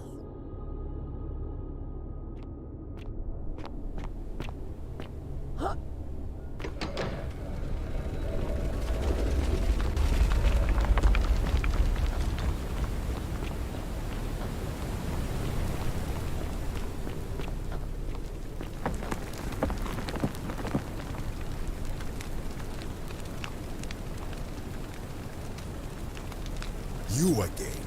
What is it now? I am from Rakotis, which you may know as Alexandria, the name of the city the Greeks built over it. I was a fisherman, like my father before me. Since the Romans had taken over from the Greeks, I took the opportunity to learn Latin, and eventually traveled to Rome. When the fires broke out last year, I tried to help. I gathered terrified locals into my boat and led many of them to safety farther along the Tiber. On my 7th trip, a passenger demanded I wait for his brother. But we were full to almost sinking, and smoke was all around us. I told him his brother would have to save himself, and he tried to bribe me by placing a coin into my hand. When I refused, he drew a dagger and thrust it between my ribs. I awoke on the banks of the river to a stranger wearing a ram headdress. He said his name was Kirti, and at the time, I simply thought him odd. It did not dawn on me until much later that he was the Kirti, the ram-headed ferryman described in the Book of the Dead. The ladder here leads back up. You should find it easy to return to the surface from there. I think if someone is to break the golden rule, it will not be me. For I try to live as I always have by the command of the goddess Ma'at. Do to the doer to make him do. As for the punishment that will come from it, I finally understand why it has long been said among my people that gold is the skin of the gods. Of course, as the Romans say, may fortune smile on you.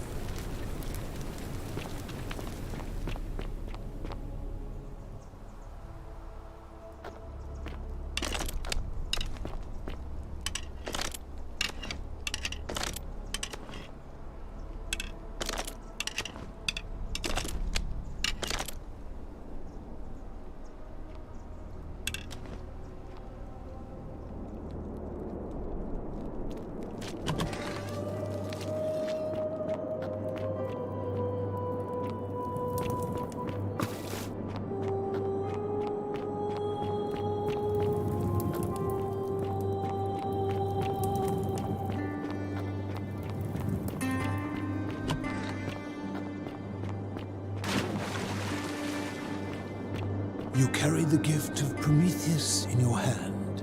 Remarkable. Good to see you again, friend. Did you find what you need? I enjoyed our chat, but please, keep my presence here a secret. Yes.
Salve, Dooley. How are you doing today?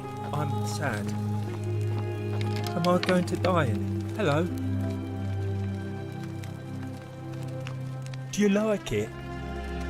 But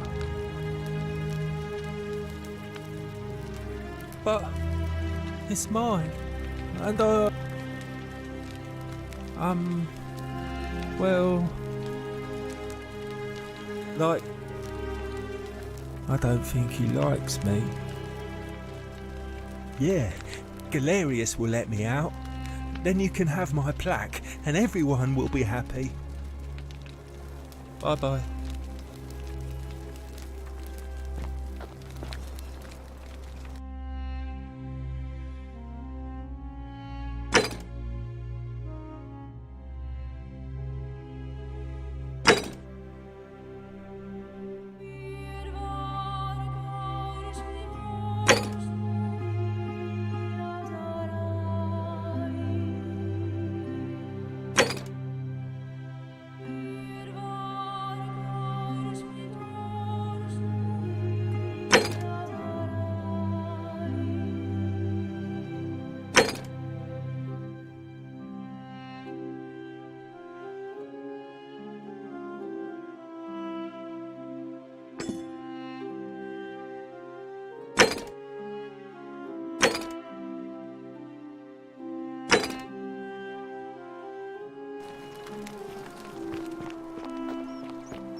Name's Rufius. Better watch your step. What business is that of yours? Willow bark. And this will work? Fine, wife. It was too much. I owe you.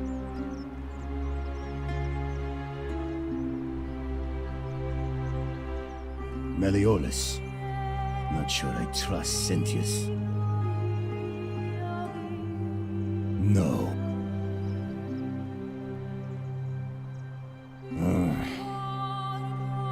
Who do you want me to vote for?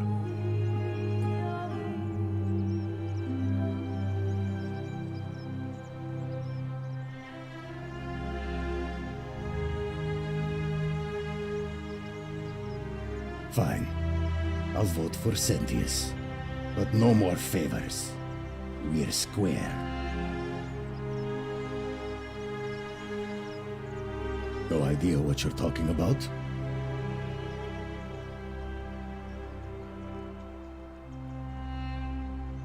See you around.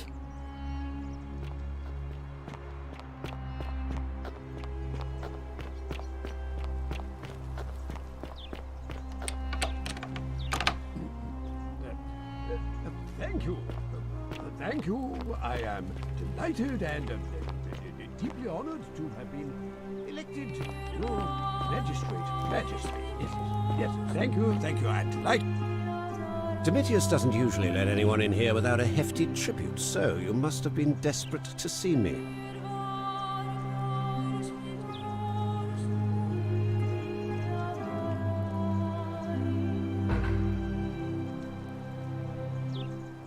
My name is Marcus Malleolus Gurdius. You seem to have confused me with someone else.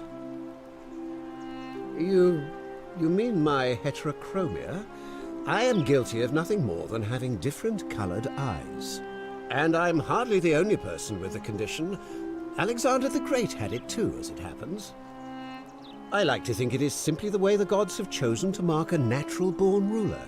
Nothing more.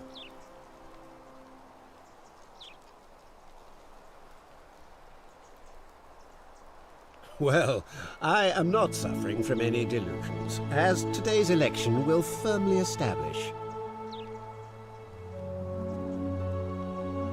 Unlikely, because it simply isn't true.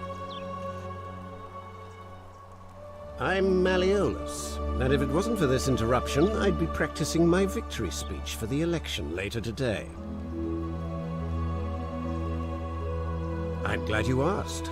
I'll finally restore freedom to this city, just as I've been promising. These good people have suffered long enough under Sentius's tyranny. By declaring there's no such thing as the Golden Rule, it's a children's fable exploited by Sentius to frighten us into submission. Wait, don't tell me you've fallen victim to that monstrous lie?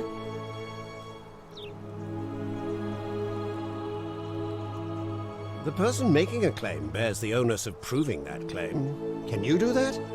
Can you prove the Golden Rule is real? Nonsense! There's no way you can prove that. If it was real and you'd seen someone break it, then you'd be dead already.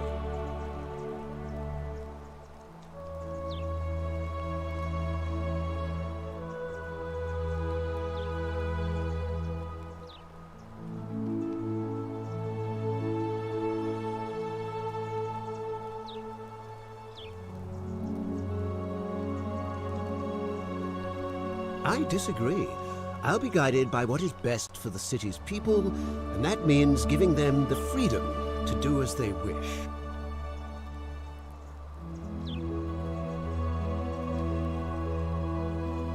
You mean that book next to a golden statue in the theater? Tell me, how do you know that statue wasn't put there by Sentius himself? You can't know, can you? Surely, you're not one of those people who believes everything you read, as if a lie could be transformed into the truth by the simple act of writing it down. What?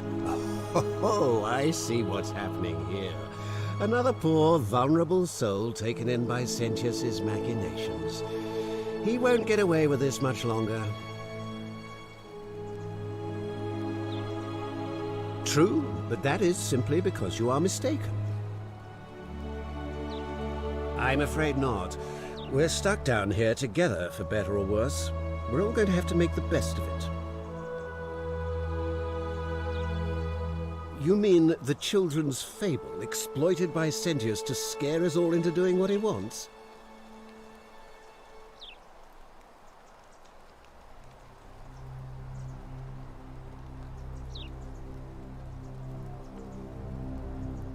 Of course not. But as I always say, if Sentius can't protect his daughter, how can we trust him to protect this city?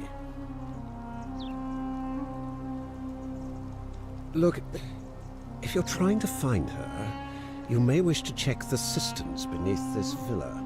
Domitius says he saw a body there some weeks back. Of course, just to be clear, I take no responsibility for what happens to you down there. I trust you can see yourself out.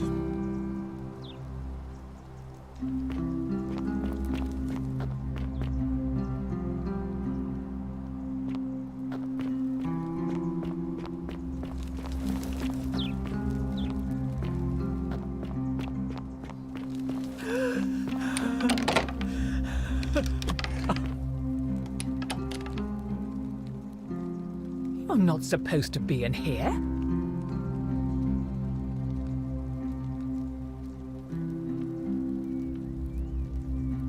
Talk.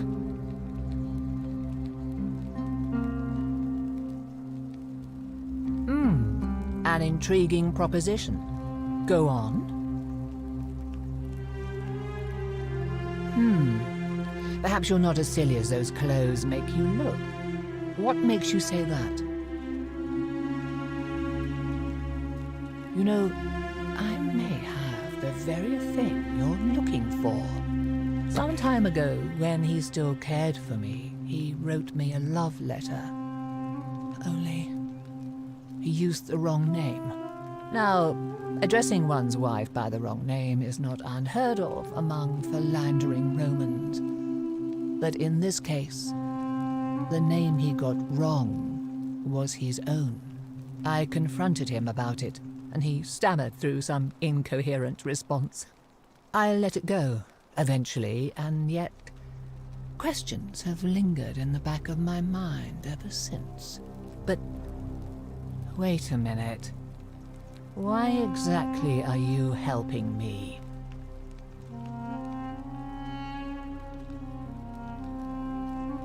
I couldn't agree more.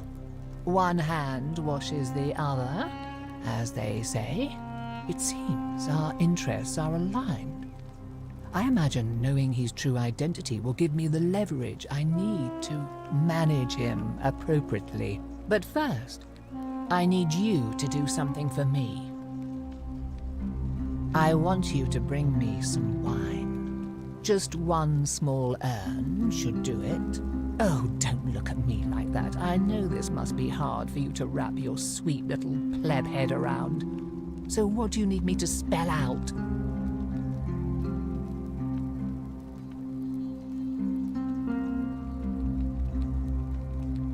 Let me tell you something about Malleolus.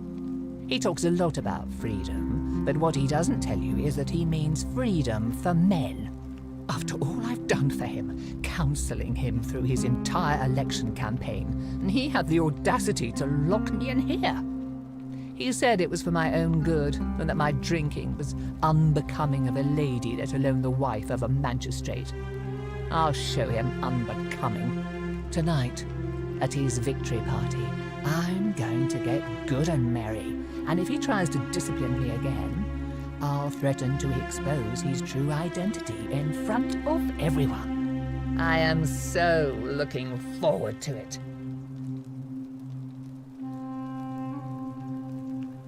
So you'll help me?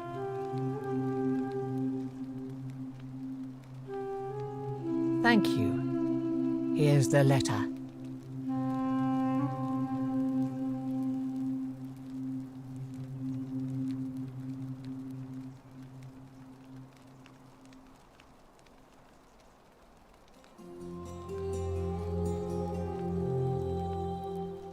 Now, perhaps you can tell me who Quinctius really is.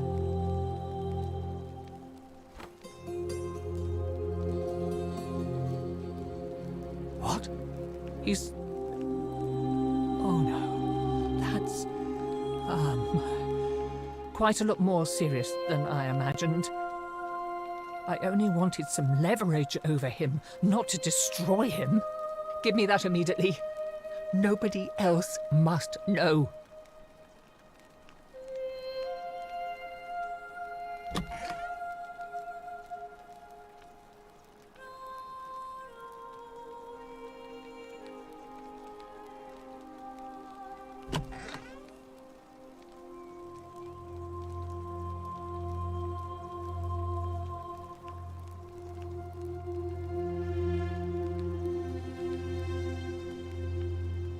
What? No. You tricked me, you mendacious little stirkers. It was a lie of a mission. You were planning this all along and you deliberately concealed it. May Jupiter cut you down. I curse you. I curse your life and mind and memory. May you be unable to walk or eat or drink. May this drag you to the depths. This is outrageous.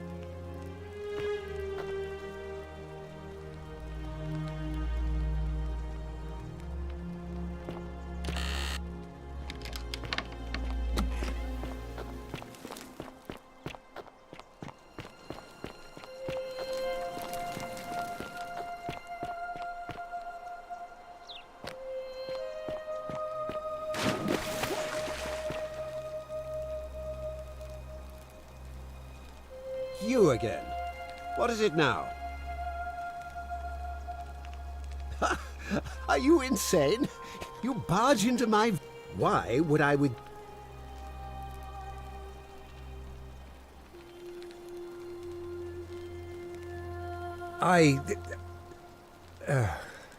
So, it finally caught up with me. I suppose that makes you... what?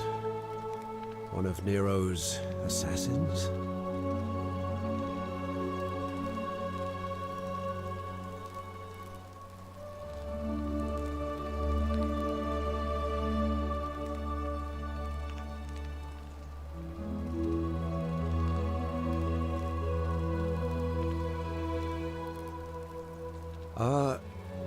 Are you going to kill me?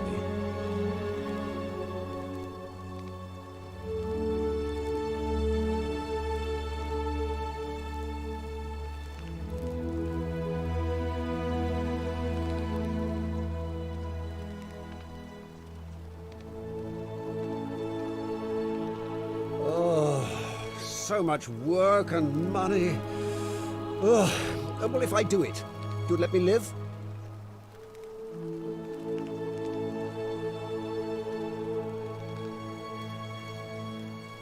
Fine. Ruling this cesspit of a city would have been beneath me anyway.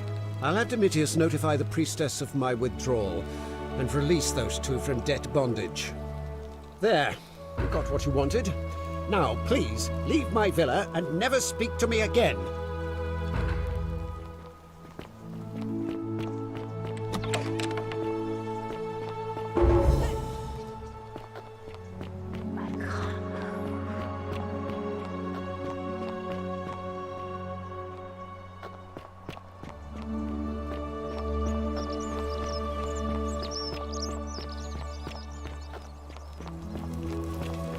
Hello? Hello? Bye-bye.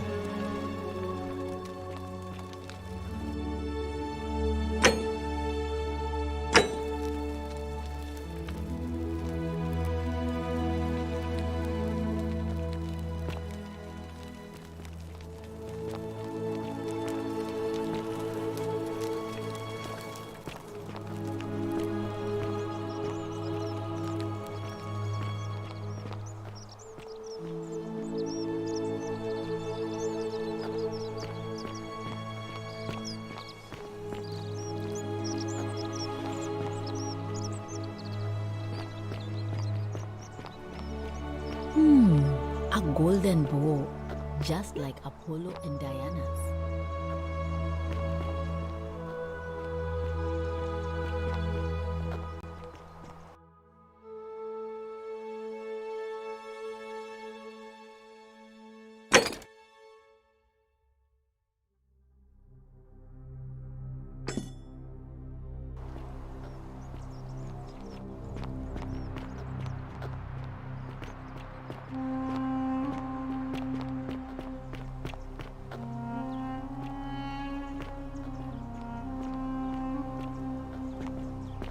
Priestess, Malleolus has decided to withdraw from the election. Oh, well, that's surprising, but thank you for telling me. I'll let everyone know.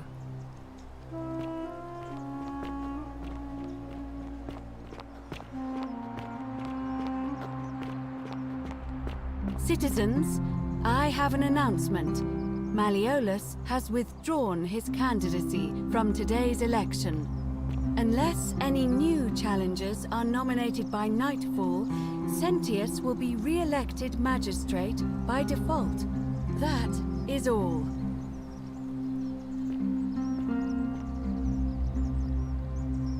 A new face, Ave, and may Vesta watch out.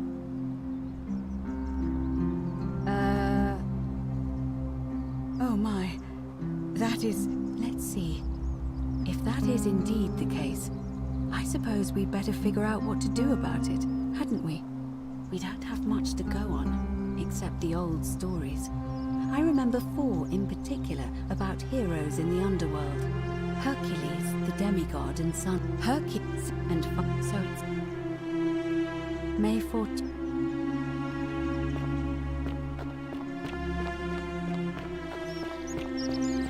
Sometimes I stare at the great temple on the bluff, and I think... Hello? Hello? Do you like it? But... like... I don't think he... Yeah, Galerius will let me out. Then you can have my plaque, and everyone... Bye-bye. That's quite an impressive bow you have there. Just like Diana's.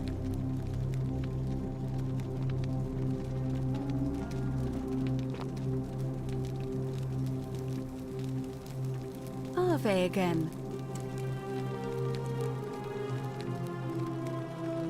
Well, why do you...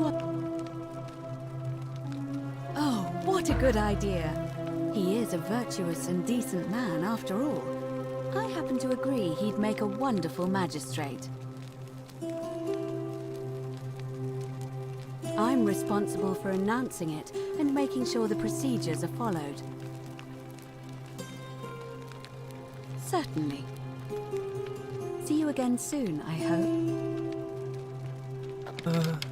Hello? Hello?